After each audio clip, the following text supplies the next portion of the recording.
Alright, well, I figured I'd try to get some footage because, well, I don't know how this setup's gonna work. But we'll see. So, the plan is, I'm getting a new computer. It's a big, I don't know. I'm getting a new computer. And the reason it's epic is because, well, I'm going from Mac to PC. Been doing a lot of gaming, and, well, let's face it, Mac just can't live up to what it needs to do. So I'm building a computer. It's going to be roughly about like $4,000 when it's all said and done. But I'm also getting a new monitor, a new keyboard, probably a bunch of other shit I don't need. But that's what's going to bring the price tag up to like $4,000. The computer itself is probably sitting at somewhere around like $2,000 just for the computer components. I decided on a 980 Ti from EVGA. I am going to do the hybrid one.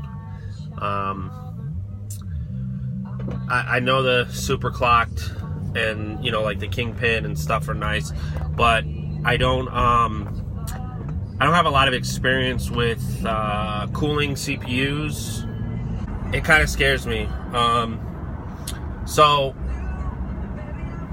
I'm getting this Corsair closed water cooling kit that has, like, you know, it's basically just a bolt-on, which should make things easier. Performance-wise, I know it's not going to be great. I am going big on the hardware, and maybe later on I'll upgrade to, like, a more advanced water cooling system if I decide it's necessary. Right now, I don't really have plans on doing anything extreme, like crazy overclocking, which is probably why I'm going so hard on hardware, is that, you know, I don't want to have to push the limits and then be that guy that, like, his computer his parts just fry because, well, you're pushing it too hard. I mean, I want to enjoy the experience, the gaming experience, but I'm not one of those guys that wants to put up, like, the best numbers, so to speak. I'm a WoW gamer. I've been playing WoW for a while. I'm one of the newer guys. I just started raiding in Draenor. Never raided prior to that. But I enjoy it. I'm in a good guild. A lot of good guys. I'm just not happy with my PC performance, and I'm due for an upgrade. The other thing is, I noticed too that Rainbow Six Siege is coming out in December, and I'm kind of excited for that because that looks like a really cool game. I mean, I used to play SOCOM Confrontation on the PS3, and I really like strategy shooters. Things like Call of Duty, what's the other one? Call of Duty is the big one right now. The respawn factor, I mean, it just takes all the, I think, a strategy out of the game, you know?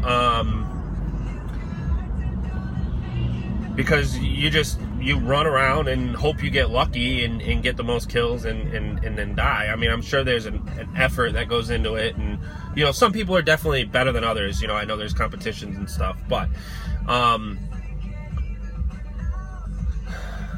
don't know. I think it's like playing poker with play money. You know, if you're just gonna die and come back, like, what's the point? You know, like,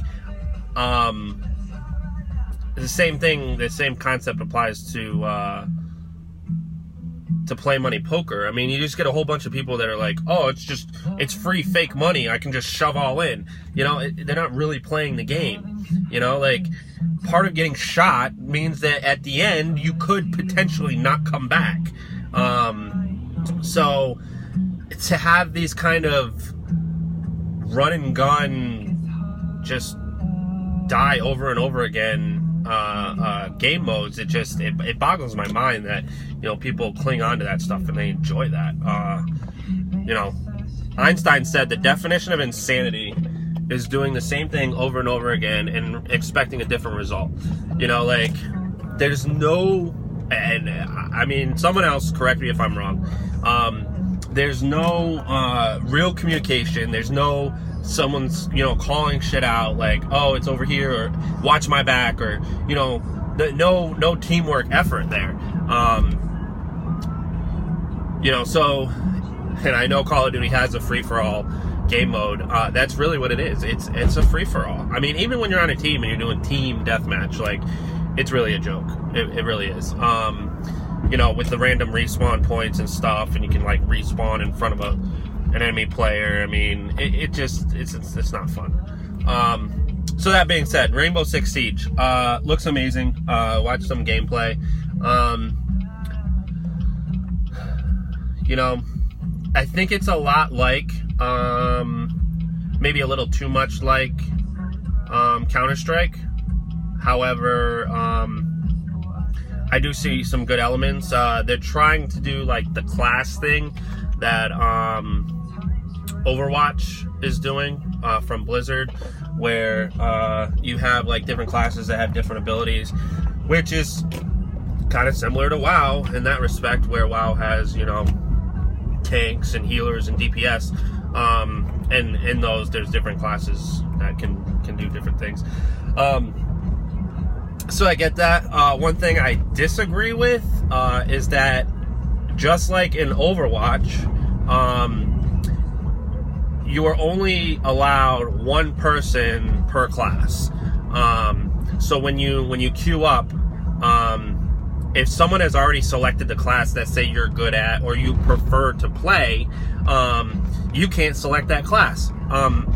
This is kind of an issue for two reasons.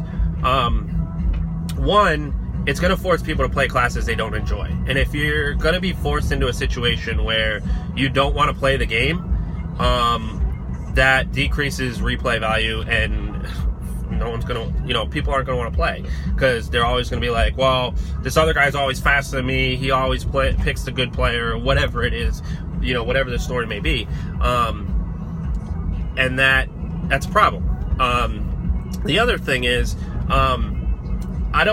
I wouldn't assume that having two people or more of the same class would automatically put a team in a less advantage point.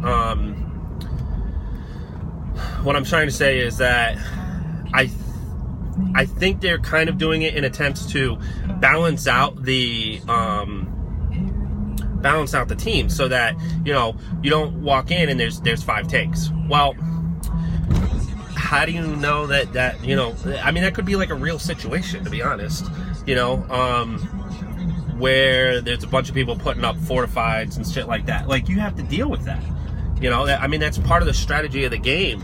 And I think that they're kind of giving a crutch to some people, and if it does put a team in an unfair advantage, then maybe they need to balance it out a little better, rather than making people play classes that, you know, that they don't enjoy playing. I don't know. Just my thoughts. But it does look cool. A lot of good gameplay. I like military shooters. You know, like I said, I was big into SOCOM Confrontation. You know, there was nothing better than going into a, you know, like 16-on-16 match, and like the whole board just being one, like, clan. That was amazing.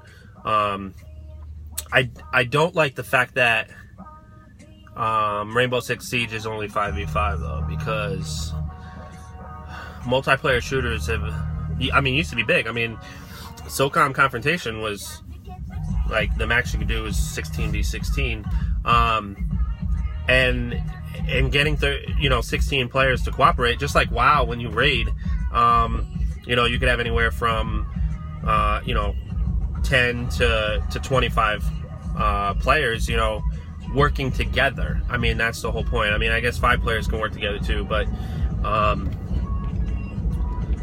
don't know. And that's what turned me on to Mag when Mag was out. But the problem with Mag was the communication between squads, because you had like 6-man or 4-man squads or 5-man squads. The communication between squads didn't really exist, and you were really just focused on your objective, which was like go from point A to point B. And I don't know, that game had a lot of problems, and therefore, you know, sucks. So yeah, I'm just rambling on, you know, trying to see how this setup. I'm recording on my phone, which is, you know, not always a good idea, but it's a decent phone, decent picture, it looks like. And I'm in my car, and I do have some little background music playing, hoping that might, you know, entertain you guys a little bit. I just, I'm on my way to a vape shop so I can pick up some juice before work. And then, yeah, I'm off to work, and I might try to record some stuff while I'm working at Domino's. Alright, see you later.